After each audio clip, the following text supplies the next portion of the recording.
Good morning and welcome to the Breakfast Rundown with me, Zulfick Farzan. It's a very gloomy Thursday morning, but we have some interesting stories up for you on this morning's program. Well, all eyes were on the Bandaranaike International Airport last evening for the extradition of a fugitive from Sri Lanka, Sirasa, who was on the run for several months until her luck ran out and she was caught by Sri Lankan officials in Nepal with the assistance of Nepalese authorities. Now, she was extradited to Sri Lanka last night aboard a Sri Lankan Airlines flight. Now, the Colombo Crimes Division officials have confirmed that steps are underway to obtain detention orders for Sirasa, the prime suspect in the underworld leader Ganemulla Sanjeeva's murder, along with 4 other individuals arrested in Nepal. Police sources revealed that Sirasa, along with JK Bai, Suresh and Takshi, identified as members of organized criminal gangs, were handed over to the Colombo Crime Division for further questioning. Another suspect, known as Jambugasmulle Babi, was transferred to the Western Province South Crime Division last night. In a major breakthrough, 6 suspects linked to the February 19 assassination of Ganemulla Sanjeeva were flown back to Sri Lanka last night following a joint operation between Sri Lankan authorities and Nepalese security forces. The operation was spearheaded by Assistant Superintendent of Police Rohan Olugala and CID Inspector Gihan Chandima. Among those arrested in Nepal were Sirasa, JK Bai, Gampa Hababa and Jambugasmulle Babi, figures allegedly connected to multiple organized crimes.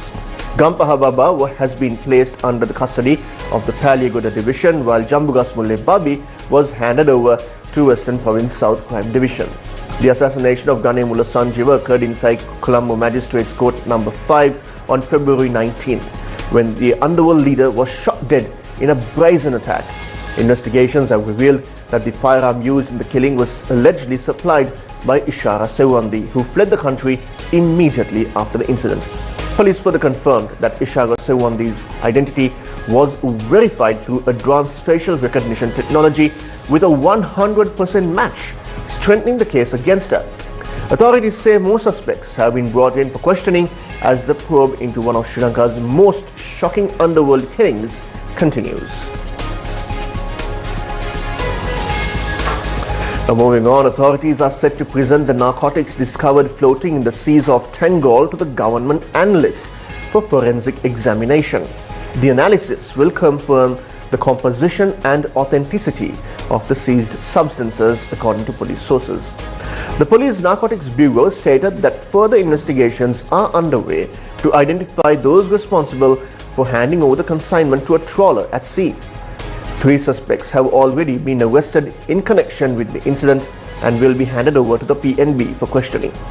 The operation, conducted jointly by the Sri Lankan Navy and Police Special Task Force, uncovered 51 floating sacks in the ocean, which were brought ashore at the Tangol Fisheries Harbour. Now, the haul weighed approximately 839 kilograms, comprising crystal methamphetamine of 670 kilograms, heroin 156 kilograms, and hashish over 12 kilograms. Preliminary investigations suggest the consignment belongs to a major drug trafficker operating in the southern province.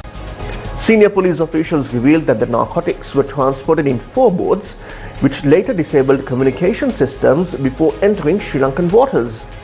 It is believed that the traffickers, fearing intensified security operations, dumped the drugs into the sea before fleeing. The seized narcotics have been handed over to the Police Narcotics Bureau for further investigation as authorities work to dismantle the network behind one of the largest drug seizures in recent times. Now, the United States Department of State has reaffirmed its existing travel advisory for Sri Lanka, maintaining the country at a level 2, exercise increased caution. Now, the update issued on October 9 was clarified by US Ambassador to Sri Lanka, Julie Chang, who emphasized that there has been no change in the advisory level. In a statement shared via social media, Ambassador Chang noted that the State Department regularly reviews and updates travel advisories to help US citizens make informed decisions about international travel.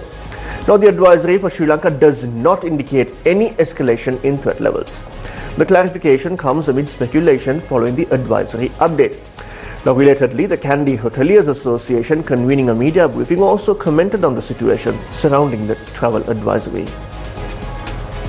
As you all know, Sri Lanka is the country that is the safest country in the world for tourism. In fact, last month we had some agencies, overseas agencies, saying that to travel to Sri Lanka because it is so safe, and we depend so much on tourism.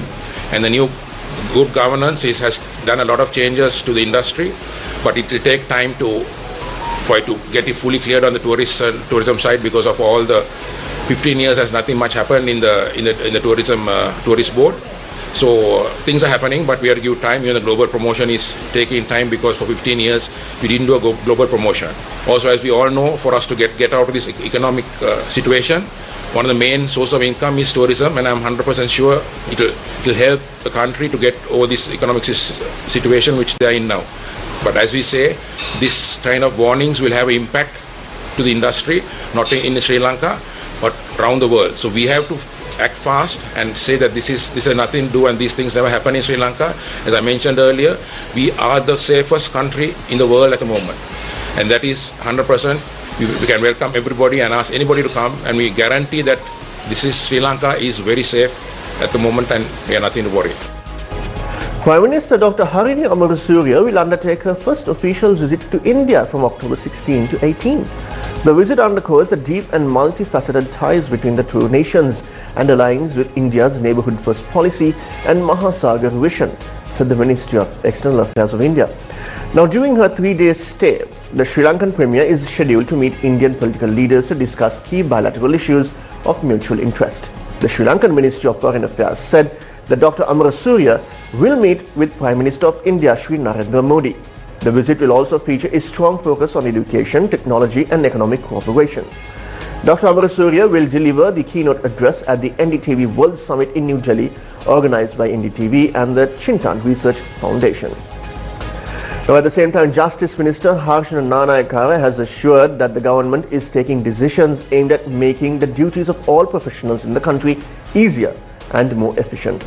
Minister Nanayakara emphasized that his primary responsibility is to strengthen the judicial system and ensure mechanisms that uphold justice and fairness.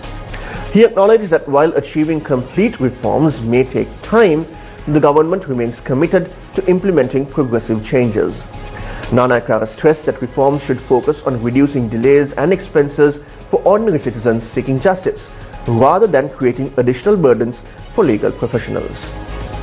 Now, the Department of Meteorology has warned that certain areas of Sri Lanka could experience rainfall exceeding 100 millimeters after 1 p.m. today, accompanied by thunderstorms and strong winds. Director of Forecasting Meryl Mendes stated that most parts of the island are likely to receive heavy showers this afternoon due to the prevailing intertropical convergence zone and atmospheric disturbances.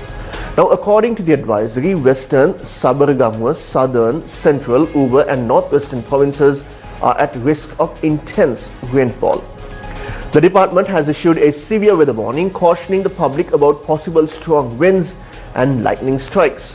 Meanwhile, the Disaster Management Center, or the DMC, has issued landslide warnings for 7 districts tonight, including Gaul, Gampaha, Kandy, Kegol, Kurunagala, Matale and Munaragala, covering several divisional secretariat divisions. Assistant Director of the DMC, Pradeep Kodipilli, urged residents in hilly areas to remain vigilant and take necessary precautions to minimize risks from landslides. And Sri Lanka's Parliament is set to meet from October 21st to 24th, according to Secretary General of Parliament, Kushani Rohanadiwa. The schedule was finalized during the Committee on Parliamentary Business meeting held on October 10th, chaired by Speaker Dr. Jagat Wickramaratne. The upcoming sessions are expected to feature significant legislative discussions, including health sector regulations, tax policies, and measures to combat organized crime. Let's move on to some international news.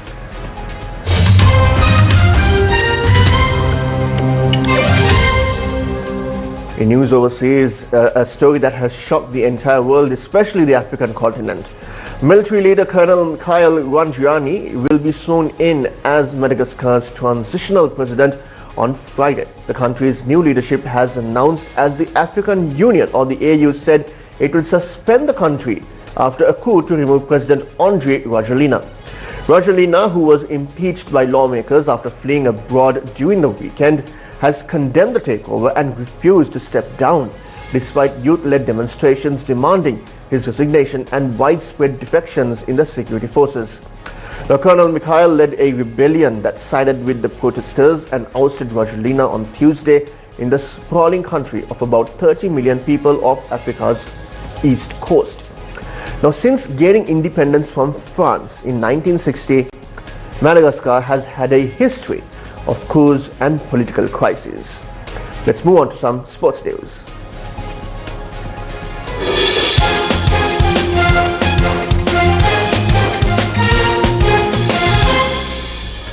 The 2025 ICC Women's Cricket World Cup, jointly hosted by India and Sri Lanka, continues today with a key fixture between Australia and Bangladesh. The match, scheduled as the 17th game of the tournament, will take place in Visakhapatnam, India, starting at 3 p.m. Sri Lanka time. Now, Australia, led by Alyssa Healy, enters the contest in strong form, having won 3 out of 4 matches played so far. Their only abandoned fixture was against Sri Lanka due to rain, leaving them in second place on the points table. Now, Bangladesh, captained by Nigar Sultana, has struggled in the tournament, securing just 1 win from 4 matches and currently sitting in 6th place. Historically, Australia has dominated the matchup, winning all 4 previous one-day internationals between the two sides. The fans in Sri Lanka can watch the match live on TV1 and via sirasatv.lk, as the Sirasa Media Network holds the official local broadcast rights for the tournament.